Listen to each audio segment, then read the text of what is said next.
नमस्कार, आप सभी का स्वागत है जनता टीवी पर। मैं हूं आपके साथ दुर्गा शर्मा। रुक करेंगे उत्तराखंड की खबरों की ओर। उत्तराखंड विधानसभा के आगामी गैरसैंण सत्र को लेकर मुख्यमंत्री पुष्कर सिंह धामी ने स्पष्ट कर दी है स्थिति। दरअसल उन्होंने कहा कि मंत्रिमंडल स्तर पर पहले ही निर्णय लिया जा चुका है और उसी के तहत कार्यवाही भी हो रही है।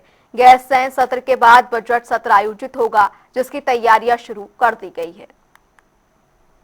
पहले ही मंत्रिमंडल में ये तय कर चुके हैं। मंत्रिमंडल ने तय कर लिया है इस बार का जो बजट का सत्र होगा, वो बजट का सत्र हमारी ग्रीष्मकालीन राजधानी में आयोजित होगा और उसके लिए पहले से सभी तैयारियां वहां पर हो रही हैं और अच्छा सत्र होगा क्योंकि विधानसभा में बजट इस बार प्रस्तुत होना है, आम बजट प्रस्तुत होना है। उसके लिए सुझाव के कार्यक्रम चल रहे हैं, अन्य कार्यक्रम चल रहे हैं और हम सब लोग चलिए रुक करेंगे इसी बीच और एक बड़ी और अहम जानकारी की ओर। बड़ी खबरों से आपको रूबरू करा दें। अहम जानकारी, बड़ी खबर। बर्फबारी के बाद उत्तराखंड में मौसम ठंडा हुआ, पहाड़ी इलाकों में इससे परेशानी बढ़ी और संपर्क मार्ग कटे हैं। यह अहम जानकारी। बर्फ से ढकी सड़क और आवाजाही भी इससे प्रभावित हो रही है। बता दें, हरिद्वार, उधम सिंह नगर में कोहरे का अलर्ट जारी कर दिया गया है। उत्तराखंड में मौसम से जुड़ी ये अहम जानकारी, जहां 5 जिलों को अलर्ट को लेकर चेतावनी जारी कर दी है। 2 दिन में हल्की बारिश, बर्फबारी की संभावना भी जताई गई है। वहीं प्रशासन ने अपील की है वाहन चालकों से कि सावधानी बरतें, फॉग लाइट और सुरक्षित दूरी का भी ध्यान रखें। बर्फबारी के बाद मौसम ठंडा नजर आ रहा है। वहीं अब एवलांच की यहां पर जानकारी दी गई है। पहाड़ी इलाकों में परेशानी अब होनी शुरू हो गई है। बर्फबारी के बाद से आवाजाही पूरी तरीके से प्रभावित नजर आ रही है। वहीं हरिद्वार और उधम सिंह नगर में कोहरे का अलर्ट जारी किया गया है। 5 जिलों में एवलांच को लेकर चेतावनी जारी की गई है। साथ ही 2 दिन में हल्की बारिश और बर्फबारी की संभावना जताई गई है।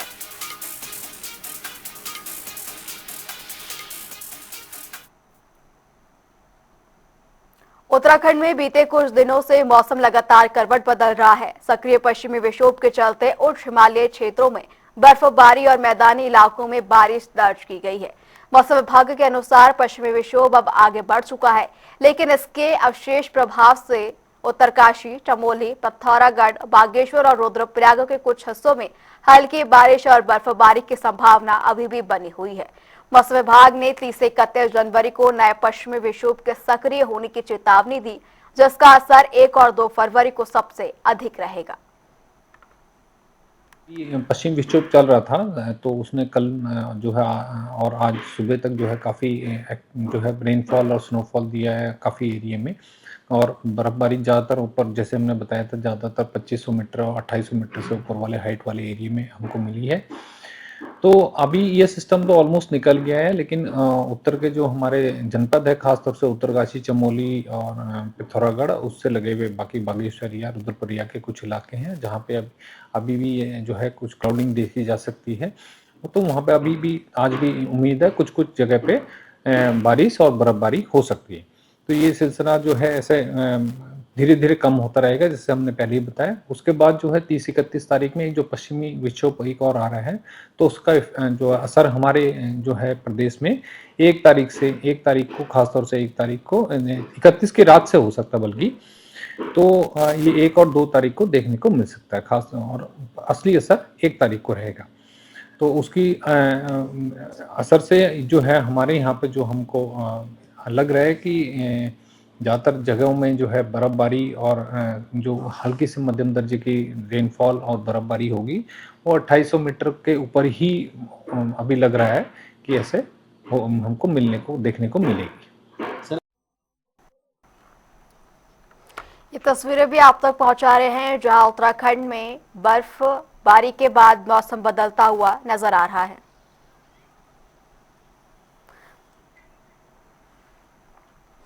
इसी पर ज्यादा जानकारी के लिए हमारे साथ हमारे संवाददाता अरुण सैनी हमारे साथ लाइव जुड़ चुके हैं। अरुण, जिस तरीके से कहा जा रहा है कि 30 और 31 जनवरी को जो है अब नया पश्चिमी विक्षोभ जो है वो एक्टिव हो सकता है, ऐसे में क्या कुछ स्थिति देखने को मिलेगी और फिलहाल अभी बात करें तो किस तरीके का मौसम देखने को मिल रहा है?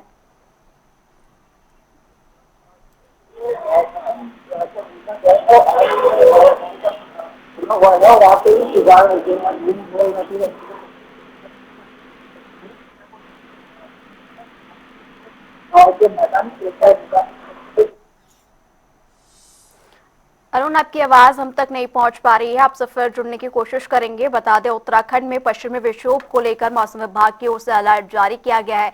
30 और 31 जनवरी को एक नया पश्चिमी विक्षोभ एक्टिव हो सकता है। इसी के साथ ही उत्तराखंड में तमाम जिलों में हरिद्वार, इसी के साथ उधम सिंह नगर में भी जो है बदलाव देखने को मिल सकता है। हालांकि अभी धूप निकलने से थोड़ी बहुत तापमान में गिरावट दर्ज की गई और अब पश्चिमी विक्षोभ जो कि जाता हुआ नजर आ रहा है, उसका कहीं ना कहीं थोड़ा बहुत असर अभी भी देखने को मिल रहा है। इसी के साथ जिस तरीके से बर्फबारी हुई पहाड़ों में और निचले इलाकों में, इसका असर देखने को मिला जो कि बारिश के तौर पर नजर आया। वहीं अब नए पश्चिमी विक्षोभ के एक्टिव होने की संभावना है। हमारे साथ एक बार फिर हमारे संवाददाता अरुण सैनी हमारे साथ जुड़ चुके हैं। अरुण, अब तक आवाज पहुंच रही है हमारी? जी बिल्कुल। अरुण, जिस तरीके से हम देख रहे हैं कि मौसम विभाग ने अब एक बार फिर जो है उत्तराखंड में बदलते मौसम को लेकर चेतावनी जारी की है, अभी किस तरीके का मौसम देखने को मिल रहा है? जी दुर्गा, बिल्कुल देखिए, मौसम की बात की जाए तो मौसम आज सुबह से ही काफी बदलाव मौसम में देखा जा रहा है। और देहरादून की जाए, अन्य पर्वतीय क्षेत्रों की बात की जाए तो मौसम में बदलाव देखने को मिला है। वहीं मैदानी जनपदों की बात की जाए तो घना कोहरा सुबह और तापमान में भारी गिरावट देखने को मिली। बर्फबारी की जहाँ तक बात है, कल एक दिन पहले भी जिस तरीके से जो बारिश और बर्फबारी हुई है, और वहीं चक्राता की बात हो या फिर धनौल्टी, मसूरी या फिर उत्तरकाशी जो पर्वतीय क्षेत्र है, वहाँ पर 3 से 4 फीट बर्फ जो है वो जमी हुई है। और अभी भी जो है लगातार सफल प्रशासन के द्वारा वहाँ पर बर्फ को, जो रास्ते से बर्फ को हटाने का काम भी किया जा रहा है, ताकि जो सैलानी वहाँ पर पहुंच रहे हैं उन्हें किसी प्रकार की दिक्कत परेशानी ना हो। तो वहीं दूसरी तरफ सैलानियों का भी चेहरा खिला हुआ है, जो पर्यटक यहाँ पर पहुंच रहे हैं, और इसी के साथ ही व्यापारियों के चेहरे खिले हुए हैं। और जिस तरीके से जो बड़ी संख्या में पर्यटक उत्तराखंड का रुख कर रहे हैं, चक्राता, धनौल्टी, मसूरी, नैनीताल, उत्तरकाशी, और इस तरीके से जो है पर्यटक यहाँ पर पहुंच रहे हैं। और अभी आज भी जो है मौसम विभाग के द्वारा कुछ हल्की फुल्की कहीं कहीं पर बारिश और बर्फबारी के आसार जो है वो जताए गए हैं। वहीं 1 फरवरी से जो है पश्चिमी विक्षोभ भी जो है मौसम में वो चेंजेस हो रहे हैं। तो ऐसे में आने वाले समय में बारिश होने की संभावना और भी अधिक जो है वो जताई जा रही है। और इसी के साथ साथ ही जो क्लाइमेट चेंज को लेकर के हो, यहाँ तक कि जो 2000 या 2500 मीटर से ऊंचाई के क्षेत्र है, वहाँ पर बर्फबारी और बारिश की संभावना भी जताई जा रही है। तो ऐसे में लेकिन जिस तरीके से जो बारिश भी होती है या बर्फबारी भी होती है, उसके बाद धूप का निकलना मौसम में एक अलग ही सुहानापन लाता है। और जिस तरीके से जो यहाँ की हंसी वादियों का लुत्फ उठाने के लिए पर्यटक बड़ी संख्या में पहुंचते भी है, तो उसमें एक चार चांद लगाने का काम जिस तरीके से होता है, जो बारिश के बाद जो धूप निकलती है और बर्फ जो पड़ी हुई होती है, तो उसको देखने के लिए भी बड़ी संख्या में पर्यटक यहाँ पर पहुंच रहे हैं। लौटूंगी आपके पास। बता दें, हरिद्वार से हमारे संवाददाता हर्ष भी हमारे साथ जुड़ चुके हैं। हर्ष, जिस तरीके से हमने देखा कि पहाड़ी इलाकों में बर्फबारी हो रही है और उसका जो असर है मैदानी इलाकों में भी देखने को मिला, बारिश का दौर जारी रहा, हरिद्वार में क्या स्थिति है? और मौसम विभाग की बात करें तो क्या कुछ एडवाइजरी जो है लोगों के लिए जारी की गई है? पहाड़ों में बारिश हो रही है, उसका जो सीधा असर है वो अब मैदानी क्षेत्रों में देखने को मिल रहा है। अगर हम हरिद्वार जनपद की बात करें तो हरिद्वार में पिछले दिनों से चलिए रुक करेंगे इसी बीच आ रही एक बड़ी और अहम जानकारी की ओर। बड़ी खबरों से आपको रूबरू करा दे अहम जानकारी मौसम से जुड़ी ये बड़ी खबर, जहां उत्तराखंड में ताजा बर्फबारी से पर्यटन कारोबार को बड़ी राहत मिली है। वीकेंड और गणतंत्र दिवस की छुट्टियों में पर्यटन स्तर गुलजार नजर आए। लॉन्ग वीकेंड रहा, जिसमें औली, मसूरी और उत्तरकाशी में हजारों की संख्या में सैलानी पहुंचे। 3 दिनों तक होटल, होम स्टे और स्थानीय बाजारों में जबरदस्त भीड़ देखने को मिली।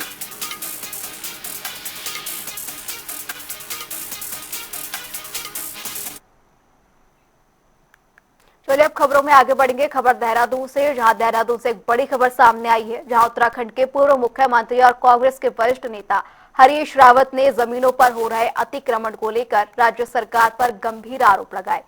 उन्होंने कहा कि अतिक्रमण सरकारी संरक्षण और ऊंचे लोगों की देखरेख में हो रहा है। कई जगह बिना विधिवत अनुमानित के ऊंची ऊंची इमारतें खड़ी कर दी गई। हरीश रावत ने यह भी आरोप लगाया है कि बीजेपी में जिनके पास सत्ता और पैसा है, वो नियम कानूनों को ताक पर रखकर अपनी धौंस चला रहे हैं।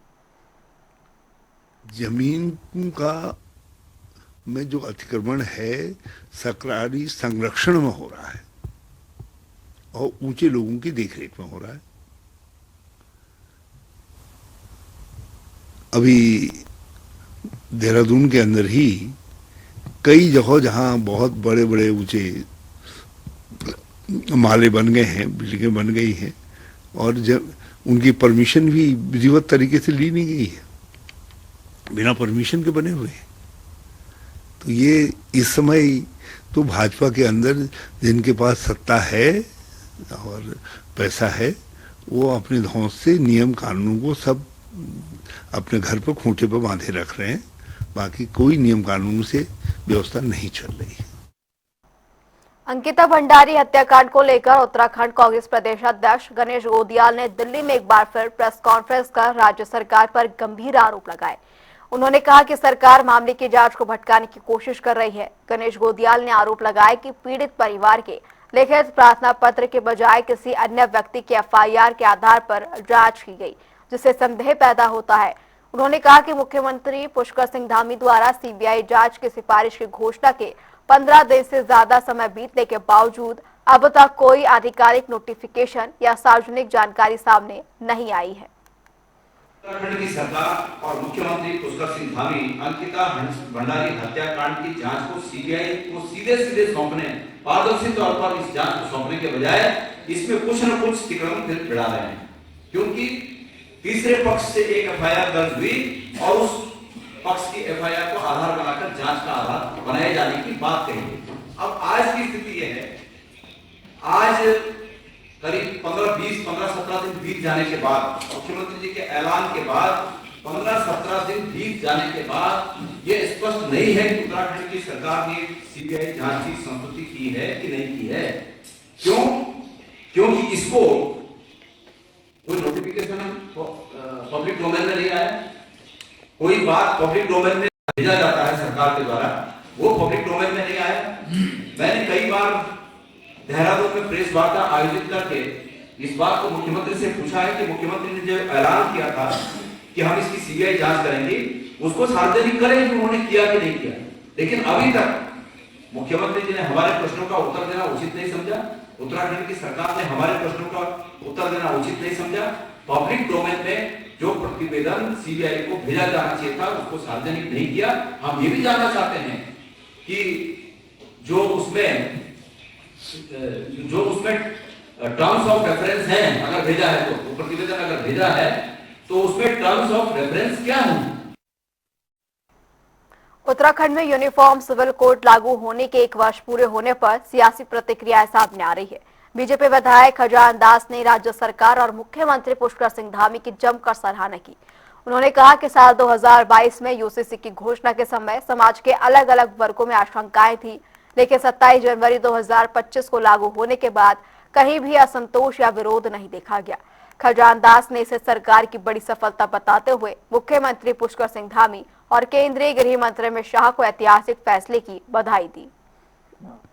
माननीय मुख्यमंत्री जी को बहुत बहुत बधाई देना चाहूंगा दिल की गहराई से कि आज यूसीसी को लागू होने पे 1 साल का अरसा कल बीता है और इसके तहत जो उन्होंने 2022 में घोषणा की थी, और उस समय ऐसा लगता था कि घोषणा तो कर दी माननीय मुख्यमंत्री जी ने, किंतु क्योंकि यहाँ पे विभिन्न संप्रदाय, विभिन्न जातियों के लोग उत्तराखंड में निवास करते हैं, इसको लोग एक्सेप्ट करेंगे या नहीं करेंगे, ऐसी चर्चाएं चल रही थी उस समय। और हमने भी सोचा कि बहुत बड़ी घोषणा माननीय मुख्यमंत्री जी ने कर दी, इसको लागू हम लोग कर पाएंगे कि नहीं हो पाएगा। किंतु जब 27 जनवरी 2025 को ये लागू हुआ है तो इसका पत्ता तक नहीं हिला और सबने इसको स्वीकार किया, सभी जाति पंथ धर्म के लोगों ने इसको स्वीकार किया और कल 1 साल पूरा हुआ और एक जश्न के माहौल में माननीय मुख्यमंत्री जी को हम सब लोग बधाई देते हैं, दिल की गहराई से धन्यवाद ज्ञापित करने चाहेंगे। और ये उत्तराखंड पहला राज्य देश का बन गया है और देश के लोगों ने भी इसकी सराहना की। जब भी मुख्यमंत्री जी किसी भी दौरे पे अन्य प्रदेशों में गए तो यूनिफॉर्म सिविल कोड की बात वहां पर भी चर्चा का विषय बना है। और भारत के संसद के अंदर भी मैं धन्यवाद ज्ञापित करना चाहूँगा गृह मंत्री माननीय अमित शाह जी का कि उन्होंने उत्तराखंड के लिए एक मिसाल के रूप में इसको देखा है और लोगों से भी कहा कि अपने अपने प्रदेशों में इसका अनुसरण करना चाहिए और ये लागू होना चाहिए। फिलहाल उत्तराखंड की खबरों में इतना ही, रुकेंगे एक छोटे से ब्रेक के लिए।